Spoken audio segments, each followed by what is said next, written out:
చీకటి వెన్నెల థర్డ్ పార్ట్కి స్వాగతం అండి. ఆదూరి సావిత్రి గారు రచించిన నవల ఇది.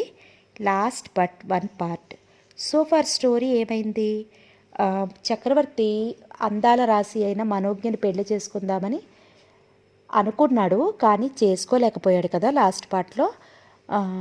అంటే తన ఫ్యామిలీని ఒక దారికి తేవటానికి, తన అక్క జ్వాలకి పెళ్లి తన చెల్లెల జ్వాలకి పెళ్లి చేయటానికి, అలాగే తన తమ్ముళ్ళకి ఉద్యోగాలు, తన ఇంకొక తమ్ముళ్ళ చదువులు, వీటన్నిటి కోసం అతను తన లైఫ్ని త్యాగం చేసి తనకెంతో ఇష్టమైన మనోజ్ఞని వదులుకుని ఒక బాగా ధనవంతులైన అమ్మాయి అన్నపూర్ణని చేసుకున్నాడు కదా. కానీ పాపం అన్నపూర్ణ అనాకారి అయినా చాలా మంచి అమ్మాయి అని విన్నాం కదా మన లాస్ట్ పార్ట్లో. ఆ అమ్మాయి తన మంచితనంతో మార్చుకుందా చక్రవర్తిని. చక్రవర్తి ఇంకా ఏమన్నా పాపం తన మూర్ఖత్వంతో అమ్మాయిని బాధ పెడుతున్నాడా? ఈ పార్ట్లో తెలుసుకుందాము. కథలోకి వెళ్ళిపోదాం. అన్నపూర్ణకి నొప్పులు వస్తున్నాయని రఘువీర్ క్లినిక్కి తీసుకెళ్లాడు. సువర్చల ఆ కేసు అటెండ్ అవుతోంది. ఒకరోజంతా కష్టపడింది అన్నపూర్ణ. చక్రవర్తి, మీకు కొడుకు పుట్టాడు. ఫోన్లో పరాంకుశం గొంతు అతి సంతోషంగా వినిపించింది. పర్మిషన్ తీసుకుని వస్తాను అన్నాడు చక్రవర్తి. ఎలా ఉన్నాడు బాబు? నాలాగానా అన్నపూర్ణలాగానా అని అడగాలనే కోరికని బలవంతంగా ఆపుకున్నాడు అతను. అతనికి చాలా ఉత్కంఠగా ఉంది. అప్పటికప్పుడు పర్మిషన్ తీసుకుని డాక్టర్ రఘువీర్ క్లినిక్కి వెళ్ళాడు. అన్నపూర్ణ ప్రశాంతంగా పడుకుని ఉంది. కళ్ళు మూసుకుని అలికిడికి కళ్ళు విప్పింది. మీ కొడుకు ఆ ఉయ్యాల్లో ఉన్నాడు అన్నది సువర్చల. అన్నపూర్ణ మంచం దగ్గరగా ఉన్న స్టాండ్ ఉయ్యాలని చూపిస్తూ. మోచేతులు ఉయ్యాల మీద ఆనించి ఆత్రంగా చూశాడు చక్రవర్తి.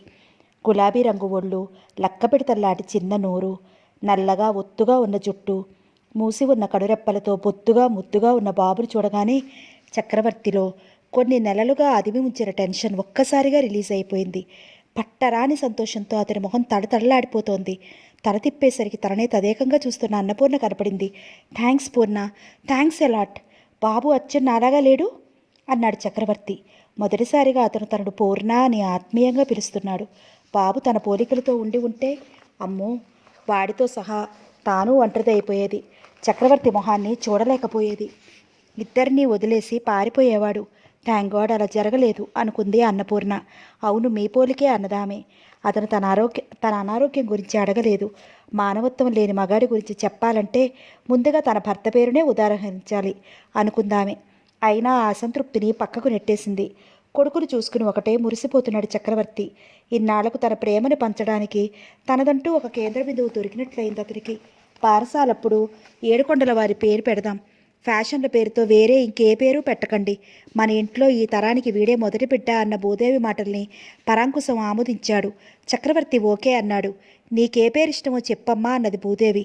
మీ ఇష్టం వచ్చిన పేరే పెడదాం అత్తయ్య, నాకంటూ ప్రత్యేకంగా ఏ ఇష్టమూ లేదు అంటున్న అన్నపూర్ణను చూసి, నా కోడలు బంగారు తల్లి, ఇలా ఎవరూ ఉండరు. చక్రవర్తి కింద మీద తెలియట్లేదు ఇంకా అనుకుంది భూదేవి. బాబుకు శ్రీనివాస్ అని పేరు పెట్టారు. అంతా వాసు అని పిలిచేవారు. ఆ తర్వాత ఒక సంవత్సరానికి జ్వాలకి కూడా మగపిల్లాడు పుట్టాడు. అతనికి పవన్ అని పేరు పెట్టారు. వాసు కోసం అన్నపూర్ణ ఊహించినట్లే తరచుగా మాట్లాడేవాడు చక్రవర్తి. ఆ మాటల్లో తన ప్రసక్తి, తన మీద ఆప్యాయత లేకపోయినా ఆమె పట్టించుకునేది కాదు.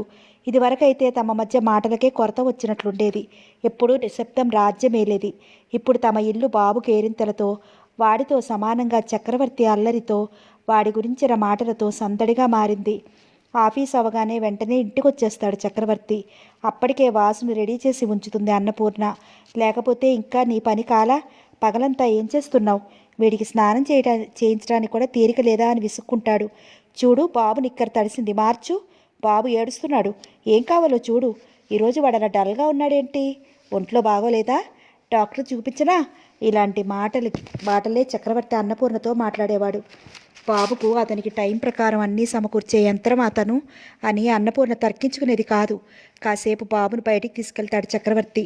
ఇంట్లో ఉన్నంతసేపు ఒక్క క్షణం కూడా వాడిని వదలడు. ఇన్నాళ్ళుగా తనలో నిక్షిప్తమైన ప్రేమనంతా వాడి మీద గుమ్మరించేవాడు. వాసుకి చిన్న చిన్న మాటలు వస్తున్నాయి. పట్టి పట్టి నేర్పిస్తే వాటిని చిలకలా పలుకుతూ ఉంటాడు. అమ్మ, అత్త, తాత అంటాడు. ఆ రోజు ఉదయం నుంచి వాడికి నాన్న అనటం నేర్పుతోంది అన్నపూర్ణ. వాడిని గుండెల మీద కూర్చోబెట్టుకుని మంచం మీద పడుకుని నాన్న అని చెప్తుంటే నాన్న నాన్న అన్న అంటూ నవ్వుతున్నాడు. అన్నపూర్ణ కూడా వాసుతోటే లోకం. చక్రవర్తి ఆఫీస్కి వెళ్ళిపోయాక కొడుక్కి అన్నం పెట్టే కార్యక్రమం చేపడుతుందామె. అన్నం మెత్తగా పిసికి కొంచెం పప్పు నెయ్యి వేసి ముద్ద చేసి చేతిలో పెట్టుకుని వాడిని చంకనేసుకుని ఇల్లంతా తిప్పుతూ పెడుతుంది. వాడు కాస్త తిని మిగతాది ఉమ్మేసి నవ్వుతుంటే అల్లరి వెధవ అంటూ తను నవ్వుతుంది. గంట సేపటికి కానీ ఆ కార్యక్రమం తెమలదు. మిగిలిన అన్నాన్ని వాడి చుట్టూ దిష్టి తిప్పి అవతల పడేసి అప్పుడు తన అన్నానికి కూర్చుంటుంది. ఆమె తినేలోపున తన అల్లరితో ఆమెను 10 సార్లు లేపుతాడు వాడు. మొత్తానికి 12ంటికి వంటగదిలో నుంచి బయటపడిన వాడిని నిద్రపుచ్చితే అరగంటలో వచ్చి కూర్చుంటాడు. వాడికి పాలు పట్టి అప్పటి నుంచి 3:30 దాకా కొడుకుతోనే ఆడుకుంటుంది అన్నపూర్ణ. వారానికి 3 సార్లు మనవణ్ణి చూడటానికి వస్తాడు పరాంకుశం. అప్పుడు ముగ్గురు కలిసి ఆడతారు వాడితో. ఆ రోజు చక్రవర్తి ఇంటికి రాగానే ఉదయం నుంచి తల్లి నేర్పిన మాటను చిలకలా పలికాడు బాబు. తనను నాన్న నాన్న అంటున్న కొడుకుని సంభ్రమంగా చూస్తూ, ఓర్ని నీకు నాన్న అని పిలవటం వచ్చేసిందా? ఇక రేపటి నుంచి నాతోనే మాట్లాడేస్తావా అని వాడిని ఎగరేసి ముద్దు పెట్టుకుంటూ వంటింట్లోకి వచ్చేసి, వీడికి నాన్న అనటం వచ్చేసింది, నన్ను అలా పిలుస్తున్నాడు అన్నాడు చక్రవర్తి. అవును, ఏది చెప్తే అదే అంటున్నాడు వాడు. ఇక నుంచి మీ కొడుక్కి మాటలు నేర్పుకోండి మరి అంటూ నవ్వింది అన్నపూర్ణ. ఇక వాళ్ళిద్దరికీ బాబుకి చిన్న చిన్న మాటలు నేర్పటం, వాడు పట్టి పట్టి పలుకుతుంటే సంబరపడిపోవటం ఒక పెద్ద కార్యక్రమంగా మారింది. వాసుని కాన్వెంట్లో చేర్చారు. అమ్మా నాన్న అనటం మానేసి మమ్మీ డాడీ అనటం నేర్చుకున్నాడు వాడు. వయసు వస్తున్న కొద్దీ తల్లికి దూరంగా తండ్రికి దగ్గరగా జరగటం మొదలుపెట్టాడు వాసు. అచ్చం చక్రవర్తిలా అన్నింటికీ అన్నపూర్ణ మీద విసుక్కుంటూ, నీకేం తెలియదు పో మమ్మీ, డాడీకైతే అన్నీ తెలుసు అనేవాడు నిర్లక్ష్యంగా. అన్నపూర్ణ తిడితే ఏడుస్తూ వెళ్ళి తండ్రికి ఫిర్యాదు చేసేవాడు.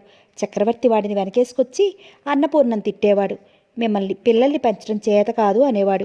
వాడు చెప్పిన మాట వినడం లేదనంటే, ఎందుకు వినడు, నీకు చెప్పడం తెలిస్తే కదా, నా మాట వినడంలా అనేవాడు. ఇది వాసుకి అలుసుగా ఉండేది. అన్నపూర్ణను కేర్ చేసేవాడు కాదు. వాడి ఎదురుకుండా మీరు ఇలా మాట్లాడకండి, నేను తగినంత కారణం లేనిదే వాడిని విసుక్కోను కదా, మీకన్నా గారంగానే చూస్తాను.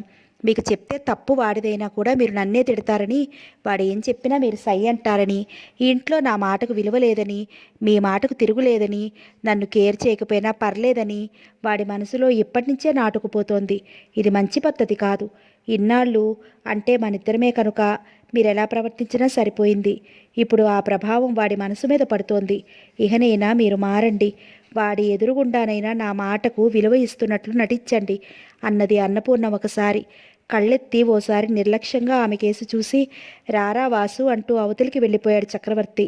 తమ మధ్య దగ్గరతనాన్ని పెంచవలసిన వాసు తమ మధ్య దూరాన్నే అధికం చేస్తున్నాడు. ఇందుకు కారకుడు మాత్రం చక్రవర్తే. అతడు మూర్ఖుడు అనుకుంది అన్నపూర్ణ. ఒకరోజు, మమ్మీ ఈరోజు టిఫిన్ బాక్స్లో ఏం పెడుతున్నావు అన్నాడు వాసు టైం ఉడేసుకుంటూ. పెసరట్టు అన్నది అన్నపూర్ణ బాక్స్ మూత పెడుతూ. చి వెధవ పెసరట్టు, అదే నీకు ఇష్టం కాదా? మొన్న కూడా ఇదే పెట్టావు. ఈరోజు నేను పులిహోర పెట్టమనలేదు. మర్చిపోయాను నాన్న, చింతపండు లేదు, సాయంత్రం తెప్పించి రేపు చేసి పెడతాను. నిమ్మకాయతో చేసిన నువ్వు తినవని ఇది చేశాను. ఈ ఒక్కరోజు ఎలాగో అడ్జస్ట్ చేసుకోమ్మా. నేను ఈరోజు టిఫిన్ బాక్స్ తీసుకెళ్ళను, మళ్ళీ సాయంత్రం దాకా రావు కదా, ఆకలేస్తుంది అంటూ బ్యాగులో బాక్స్ పెట్టబోతున్న అన్నపూర్ణ చేతిలో బాక్స్ లాక్కుని, నేను ఈ వెధవ పెసరట్టు చచ్చినా పట్టుకెళ్ళను అంటూ విసురుకొట్టాడు వాసు. మూత విడిపోయి పెసరట్లు చట్నీ నేల మీద పడ్డాయి. ఒళ్ళు కొవ్వెక్కిందా ఏంటా విసిరేయటం తీక్షణంగా అన్నది అన్నపూర్ణ. పులిహార ఎందుకు మర్చిపోవాలి పట్టుదలగా అన్నాడు వాసు. చింతపండు లేదని చెప్పానా? తెప్పించాలని తెలీదు? గుర్తులేదురా. నీకెందుకు గుర్తుంటుంది?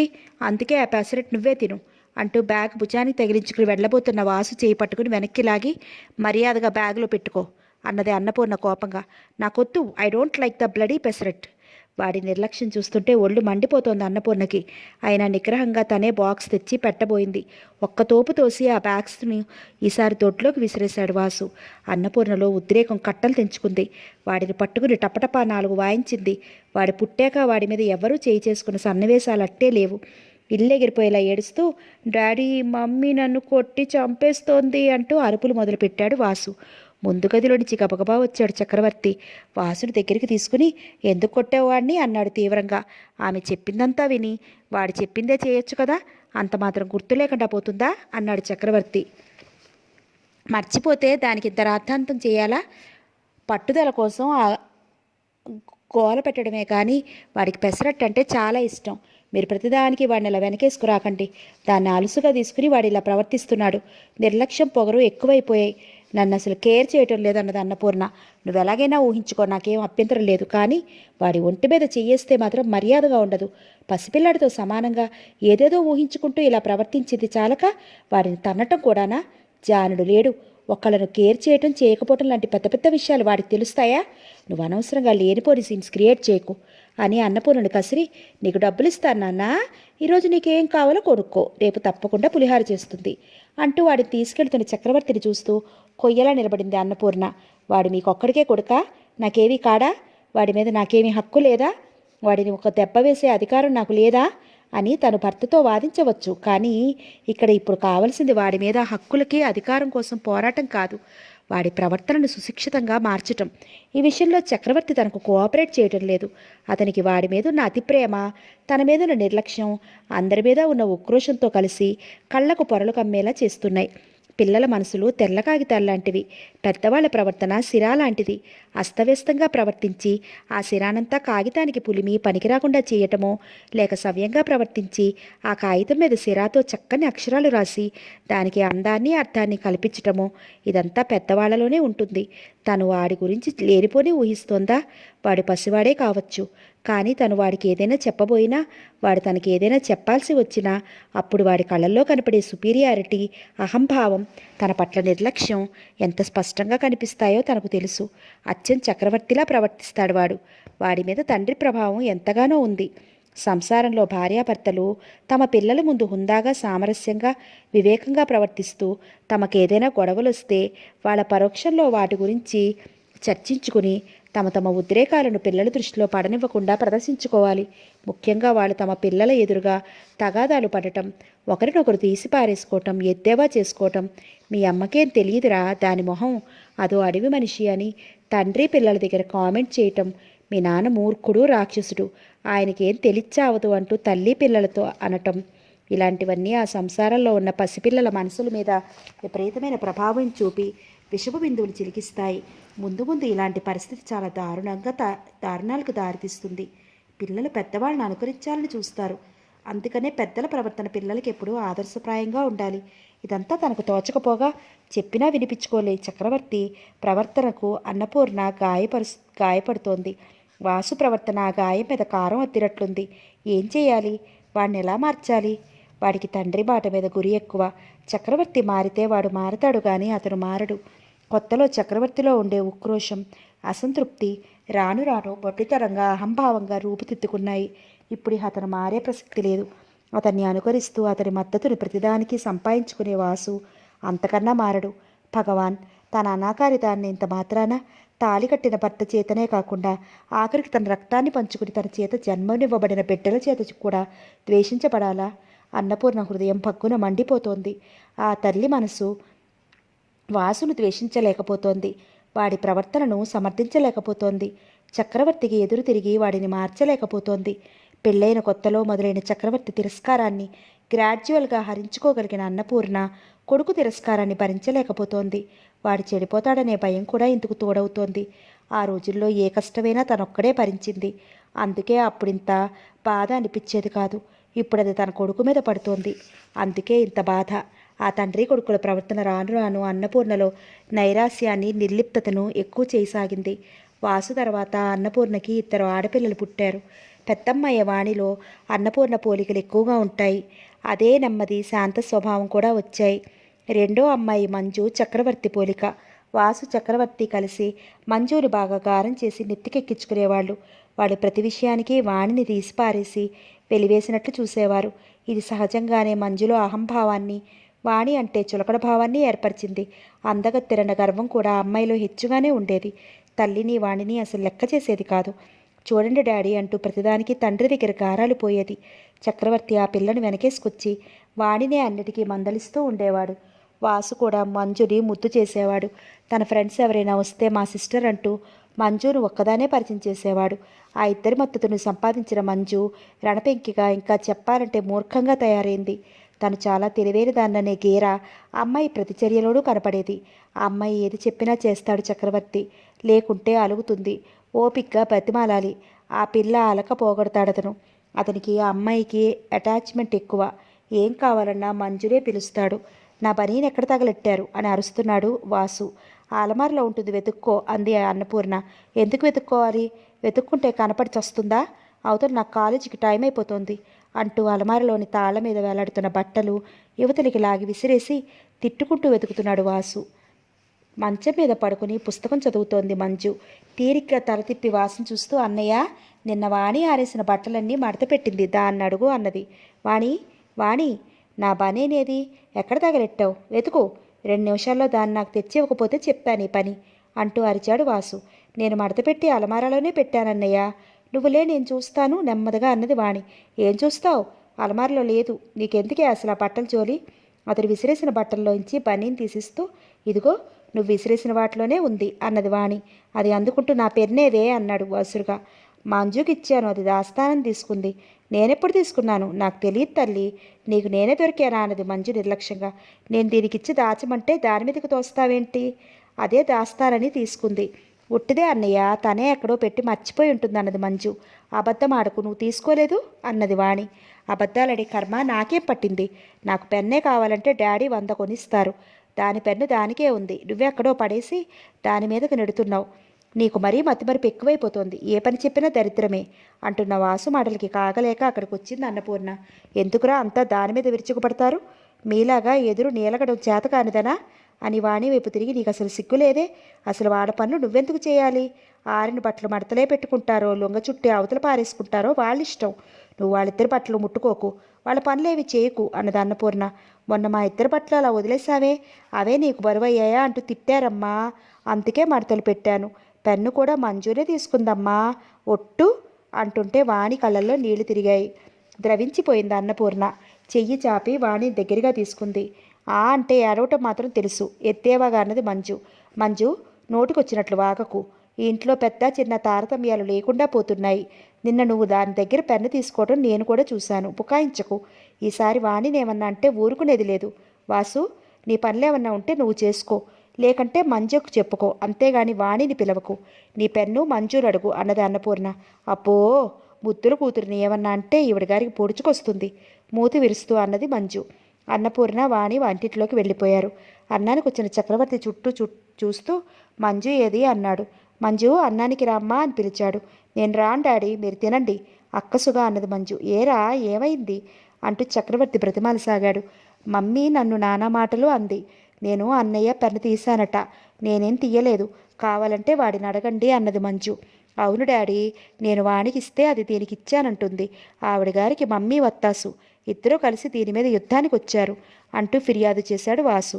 మీ మమ్మీకి ఈ మధ్య మూర్ఖత్వం ఎక్కువైపోతుందిలేమ్మా. ఆవిడికి తగ్గదే వాణి కూడా.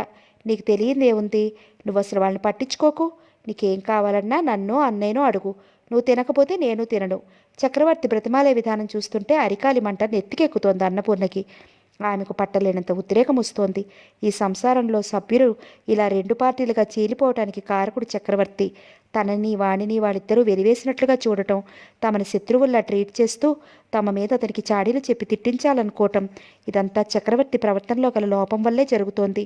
ఏ కారణం లేకుండా మంజు అలగటం, చక్రవర్తి ప్రతిమాలటం, ఇదంతా భరించలేనంత చికాకును కలిగిస్తోంది. అన్నపూర్ణకు ఒక రకమైన మూర్ఖత్వంతో తమ పిల్లల్ని చేతులారా తనే పాడు చేసుకుంటున్నాడు చక్రవర్తి. వాణిని తీసుకుని ఇంట్లో నుంచి వాళ్ళెవరి ముఖాలు కనిపించినంత దూర ప్రదేశానికి పారిపోవాలనిపిస్తోంది అన్నపూర్ణకు. మంజు ఎంత మంచిది, ఎంత మంకుది, కొరకంచులా తయారైంది. తల్లి అక్క అనే గౌరవం దానిలో ఏ కోసానా లేదు. వాసుకి డిటో. ఆ ముగ్గురే. అన్ని టేబుల్ మీద సర్దేసి అవతలికి వెళ్ళిపోయింది అన్నపూర్ణ. వాణి కూడా తల్లిని అనుసరించింది. మంచుని బ్రతిమాలి అన్నానికి తీసుకొచ్చాడు చక్రవర్తి.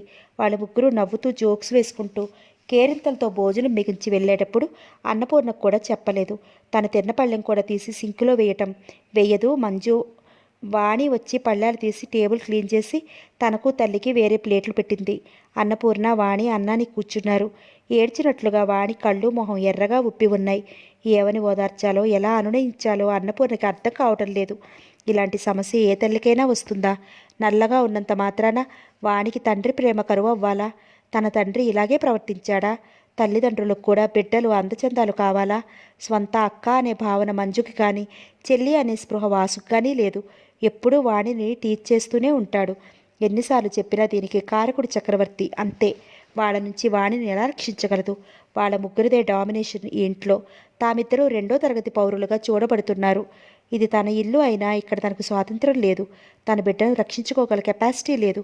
అన్నింటికన్నా సున్నితమైన పరిస్థితి ఏమిటంటే ఈ ఇంట్లో శత్రువర్గానికి చెందిన వాళ్ళు కూడా తన బిడ్డలు భర్త అవటం. అందుకే తను దీన్ని ఎదుర్కోలేకపోతోంది. అసలు మొదటి నుంచి తను మెత్తగ్గా ఉండటం, ప్రతి విషయానికి సర్దుకుపోవటం, తనకి చక్రవర్తి ఏం పెట్టి పోషించకపోయినా కూడా అతని అధికారానికి అహంభావానికి తను తల వంచి ఊరుకోవటం, ఇవే తను చేసిన పొరపాట్లు. వీటన్నిటికీ మొదటే తను ఎదురు తిరిగినట్లయితే ఇంట్లో తన పరిస్థితి మరీ ఇంత దారుణంగా ఉండేది కాదు. తన మెతకతనం, ఓర్పు వీళ్ళకి అలుసుగా మారాయి. చక్రవర్తి క్రూయల్టీని తను మొదట్లో తుంచేయడానికి ఎందుకు ప్రయత్నించలేదు? భయం. అసలే తను బాగోదు, అసలు అతను బాగుంటాడు, దీన్ని చేసుకోవటమే పెద్ద త్యాగం అన్నట్లు అతను మాట్లాడతాడేమో అనే భయం. ఇంతకన్నా ముఖ్య కారణం ఇంకోటి ఉంది. ఇది తన గుండె లోతుల్లో అట్టడుగున నిక్షిప్తమై ఉంది. అదేమిటంటే తను మంచిగా మౌనంగా సర్దుకుపోతుంటే ఎప్పటికైనా చక్రవర్తి తన మంచితనాన్ని గురించి మనస్ఫూర్తిగా తనను దగ్గరికి గుర్తించి మనస్ఫూర్తిగా తనను దగ్గరికి చేర్చుకుంటాడేమోనని ఆశ. ఆ ఆశతో కూడిన సుదీర్ఘమైన నిరీక్షణే చివరికి ఇలా పరిణమించింది. మౌనంగా ముభావంగా అన్నం తింటున్న తల్లిని పలకరించడానికి సందేహిస్తోంది వాణి. వాసు బీటెక్ చదువుతున్నాడు, మంజు ఇంటర్ చదువుతోంది, వాణి బిఏ చదువుతోంది. మంజు తండ్రి దగ్గర గునిసి వాణి చదువుతున్న కాలేజీలో కాకుండా వేరే చోట చేరింది. వాణి కాలేజీ తమ ఇంటికి సమీపంలో ఉంటే మంజుది దూరంగా ఉంటుంది. అందుకని అది ముందుగానే వెళ్ళిపోతుంది. వాణిది దగ్గరే కనుక కాస్త ఆలస్యంగా వెళుతుంది. ఇద్దరూ ఒకే చోట చదివితే వాణి తన అక్క అని చెప్పుకోవడానికి మంజు డిగ్నిటీకి భంగం. అందుకే పట్టుబట్టి వేరే చోట చేరింది. తల్లిదండ్రులు తమ బిడ్డల్లో ఇలాంటి దారుణమైన ఊహలు చెలరేగకుండా అడ్డుపడాలి. కానీ చక్రవర్తి అలా చెయ్యడు. మంజు అవునన్నా కాదనే అలవాటు అతనికి లేదు. ఒక తల్లి బిడ్డలు కేవలం అందచందాలు, తెలివి తక్కువతనం కారణంగా ఒకరినొకరు ద్వేషించుకోవటం, కించపరుచుకోవటం లాంటివి చేయకుండా ఆ కుటుంబంలోని తల్లిదండ్రులు బాధ్యత వహించాలి. వాళ్ళలో అలాంటి కాంప్లెక్స్ దురదృష్టవశాత్తు ఏర్పడితే దాన్ని పోగొట్టడానికి సాయశక్తిలా ప్రయత్నించాలి. పిల్లలు పెద్దలను అనుకరిస్తారు. పెద్దలు తమ పిల్లల్లో ప్రేమాభిమానాలు, నిజాయితీ, నమ్రత, పెద్దలకు రెస్పెక్ట్ ఇచ్చి మాట్లాడటం లాంటివి అలవాటు చేయాలి. ఇలాంటి మంచి లక్షణాలన్నీ వాణిలో ఉన్నాయి, వాళ్ళిద్దరిలో లేవు. వాళ్ళలో అవి లేని కారణాన వాణి బలైపోతోంది.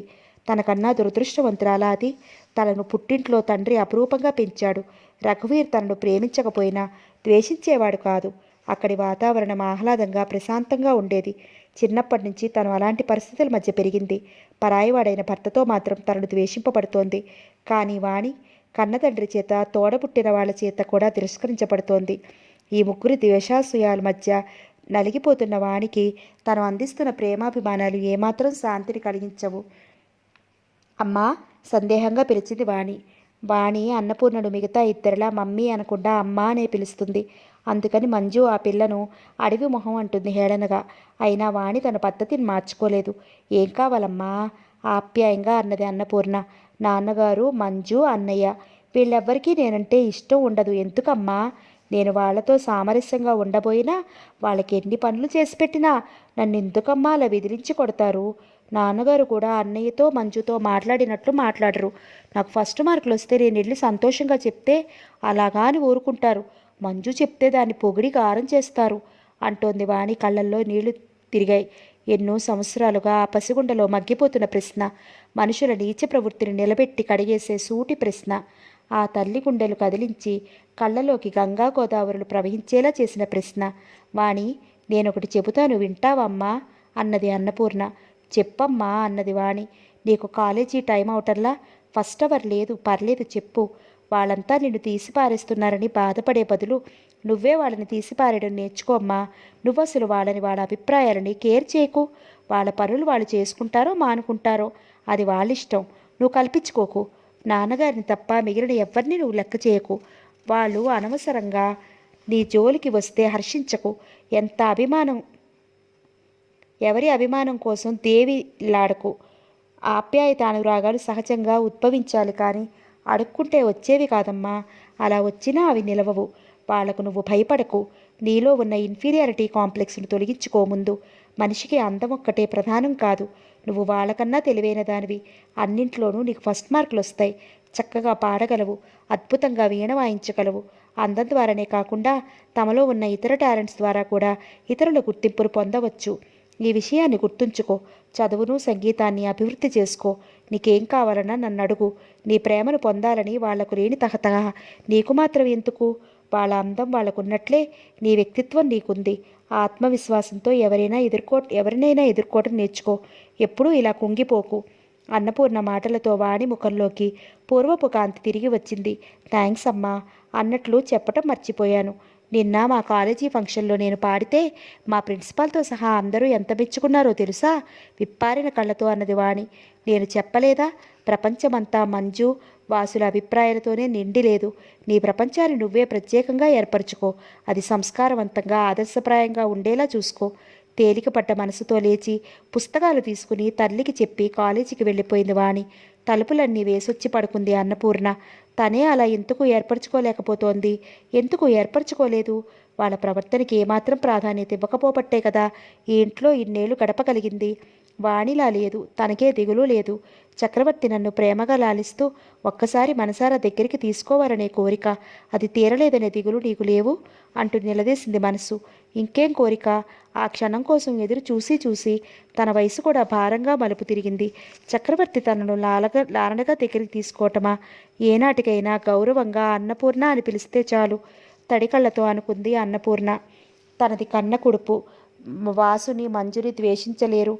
వాళ్ళు కూడా వాణిలాగా అమ్మా అంటూ ఆప్యాయంగా తన దగ్గరికి రావాలని, ఈ ఇంట్లో వాళ్ళు ఇలా రెండు వర్గాలుగా కాకుండా అంతా కలిసి సామరస్యంగా అభిమానంగా గడపాలనే బలమైన కోరికలు తనలో లేవు.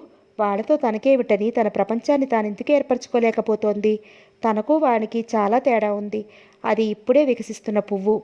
ఇలాంటి వ్యధలతో ముడుచుకుపోకుండా దాన్ని ఆత్మవిశ్వాసం ద్వారా చక్కగా వికసించేలా చేయడం తల్లిగా తన బాధ్యత. ఆలోచనల భారంతో అలసటగా కళ్ళు మూసుకున్న అన్నపూర్ణ అత్తా అన్న పిలుపుతో లేచి కూర్చుంది. అతను పవన్. జ్వాల కొడుకు పవన్. వాణి కన్నా పెద్ద, వాసు కన్నా చిన్న. అతను మెడిసిన్ చదువుతున్నాడు. పవన్కి అన్నపూర్ణ అంటే చాలా అభిమానం. ఇంతకు కారణం జ్వాల. అన్నపూర్ణ గురించి, ఆమె వ్యక్తిత్వం గురించి, మంచితనం గురించి, ఆ ఇంటి పరిస్థితుల గురించి అతనికి పదే పదే చెప్పేది జ్వాల. ప్రభావం అతని మీద చాలా ఉంది. వచ్చినప్పుడల్లా పవన్ చక్రవర్తితో కన్నా అన్నపూర్ణతోనే ఎక్కువగా మాట్లాడుతూ నిశ్శబ్దంగా అక్కడ పరిస్థితులు గమనిస్తూ ఉండేవాడు. మంజు అతన్ని కవ్వించేది. వాణి మౌనంగా ఉండేది. మంజు అందం గడసరితనం కన్నా వాడి నిరాడంబరత, నెమ్మదితనం అంటే చాలా ఇష్టం పవన్కి. ఆ అమ్మాయి పాట పాడుతూ ఉంటే తీయగా గాల్లో తేలి వచ్చే ఆ కంఠం అంటే అతనికి పిచ్చి లైకింగ్. వాణిని ప్రతిమాలి మరీ పాడించుకునేవాడు. ఆడపిల్లలు వాణిలా ఉంటే ఆ ఇల్లు కళకళలాడుతుంది. ఆమెను చేసుకున్న మగవాడు సుఖశాంతులతో నిశ్చింతగా ఉండగలడు. మంజూరి ఎవరు చేసుకుంటారో కానీ తినేస్తుంది వాణ్ణి అనుకునేవాడు పవన్. చక్రవర్తికి మాత్రం అతను మంజూరు చేసుకుంటే బాగుంటుందనిపించేది. అన్నపూర్ణకి ఎలాంటి ఆశలు లేవు. అతను వాణిని చేసుకోవాలని కూడా అనుకునేది కాదు. పవన్ బాగుంటాడు. అతనికి వాణిలాంటి భార్య ఎందుకు? మరో చక్రవర్తిలా మారటానిక? ఇలాంటి త్యాగాలు తనకొద్దు. వానికి అందగాడు కాకున్నా మనసున్నవాడు, దాని మనసెరిగినవాడు భర్తగా రావాలి. అది మరో అన్నపూర్ణ కావటానికి వీల్లేదు. అలాంటి అవకాశం పవన్కి తను ఇవ్వదు అనుకునేవాడు. కాలేజీ నుంచి ఆలస్యంగా ఇంటికొచ్చింది మంజు. ఈ మధ్యన అది చాలాసార్లు ఇలాగే వస్తోంది అనుకుంటూ, ఎందుకు నీకింత ఆలస్యం అవుతోంది అని నిలదీసింది అన్నపూర్ణ. అప్పప్ప ఏమిటి రాగానే నీ గోల? విసుగ్గా ఉంది అంది మంజు. గోలేమిటి? తిన్నగా సమాధానం చెప్పలేవా? ఈసారి నుంచి ఇలా ఆలస్యంగా వస్తే ఊరుకోను. ఏం చేస్తావే? ఏదైనా చేస్తాను. కొడతావా? అంత కోరికగా ఉందా? మరే తీరుస్తావా? వెటకారంగా అన్నది మంజు. సరే, రేపు ఇలాగే వచ్చి చూడు. ఏమిటి మమ్మీ నీ గొడవ? ప్రాక్టికల్సో పాడో ఉండి ఉంటాయి. ప్రతిదానికి ఎందుకంత రాద్ధాంతం అన్నాడు వాసు. ఆ సంగతి చెప్పొచ్చుగా. ఆయన ప్రాక్టికల్స్ ఇంతసేపు ఉంటాయా అని అన్నపూర్ణ అంటుండగానే గబగబా మొహం కడుక్కుని జడవిప్పి అల్లుకుని రెడీ అయ్యి చెప్పులేసుకుంది మంజు. మళ్ళీ ఎక్కడికి అంది అన్నపూర్ణ. అడిగావా? ఇహ ఆ పని అయినట్లే. ప్రతిదానికి సంజాయిషి ఇవ్వలేక చస్తున్నాను. ఇంకెప్పుడు ఇలా అడక్కు అంటూ చరచర వెళ్ళిపోయింది మంజు. అన్నపూర్ణకి రక్తం మరిగినట్లుంది. ఇంత రభస జరుగుతున్నా ఏమీ పట్టించుకోకుండా చిత్విలాసంగా పేపర్ చదువుకుంటున్న చక్రవర్తిని చూస్తే ఆ వేడి ఇంకా ఎక్కువవుతోంది. మంజు ఆడపిల్ల. ఏది మంచో ఏది చెడో దానికి తెలియదు. తననేదో సాధిస్తున్నాననుకుంటూ ఆ పిల్లలో వివేకం నశించిపోయేలా ప్రవర్తిస్తున్నారు ఆ తండ్రి కొడుకులు. ఆ పిల్ల ఏది చేసినా కరెక్టే అని వాడు సమర్థించటం దాని ఎదగని మనసు మీద ఎంత దారుణమైన ప్రభావాన్ని చూపిస్తుందో వాళ్ళకి అర్థం కావట్లేదు. తను చెప్తే వినరు. మంజు మీద తనకేమి ద్వేషం లేదు, కానీ అది ఆడపిల్ల. రేపేదైనా జరగరానిది జరిగితే ఆ బాధ్యత ఎవరిది? బాధ్యతలు ఎవరివైనా దాని పరిణామం మాత్రం అందరికన్నా ఎక్కువ తననే దహించి వేస్తుంది. ఈ మధ్యన అది కాలేజీ నుంచి ఆలస్యంగా వస్తోంది. అదేమని తను అడుగుతోంది కాబట్టి వాళ్ళు పట్టించుకోరు, దాని వెనకేసుకొస్తారు. కాలేజీ నుంచి వచ్చాక కూడా ఇంకా షికార్లు. ఏదైనా కానీ తను ఊరుకోకూడదు. ఇంకా తను మౌనంగా ఉంటే అది మరీ పెట్టరేకిపోతుంది అనుకుంటూ కూర వేస్తోంది అన్నపూర్ణ. వంటగదిలోకి వచ్చి ఇంకా కూర వేస్తూనే ఉన్నావా? ఇందాక నుంచి ఏం చేస్తున్నారు? అన్నం పెట్టేది లేదా అన్నది మంజు. ఏం చేస్తున్నారో నీకు అనవసరం. ఇష్టమైతే కూర వేగేదాకా ఉండు, లేకుంటే ఉన్నవేవో వేసుకుని పెట్టుకు తిను అన్నది అన్నపూర్ణ. వాణి అన్నం పెట్టు అన్నది మంజు.